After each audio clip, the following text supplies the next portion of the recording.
Hello everyone. Welcome to edupediaworld.com. This is your video lecturer Vomika Soni, and in the current lecture I will discuss about excretory system. In my previous lecture I had already given a brief introduction to excretory system. In the current video lecture we will further discuss about the same topic. So let's begin the current video lecture. See, there are various organs present in humans to get rid of several types of waste. Among them, the first one is lungs. Lungs help in the excretion of carbon dioxide and water vapor produced during respiration. Now, carbon dioxide produced during respiration in the cell is carried by hemoglobin in the blood and water in which it gets dissolved.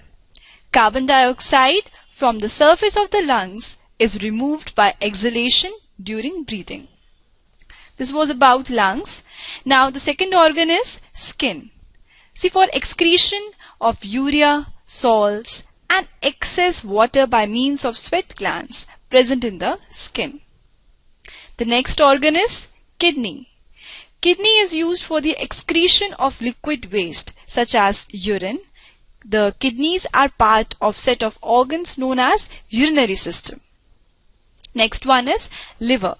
They remove urea, bile pigments and toxins. Liver is the largest gland in the body and is a detoxifying gland. So these were the organs in human beings that help in the excretion of different types of waste. Now we will focus upon the excretory system in humans. It consists of following organs. The first organ is a pair of kidney, second one ureter, third one urinary bladder, and the fourth one is urethra. So these are the main organs, and one by one we will discuss about each of them. See, as you can see in this image, these are the kidneys present here. They are bean-shaped structures about 10 centimeter long.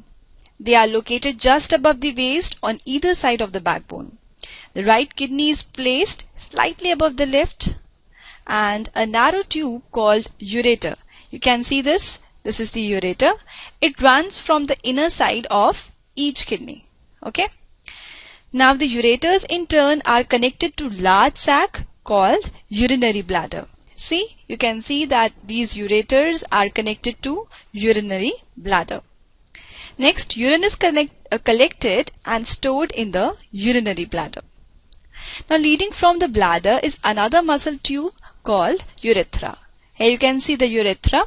It is another muscle tube and it works as the outlet passage.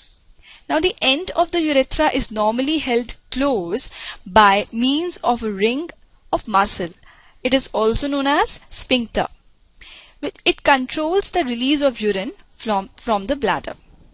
So the urine drains continuously out of the kidneys into the ureter, where it is forced downwards into the bladder by wave-like contractions of the ureter walls.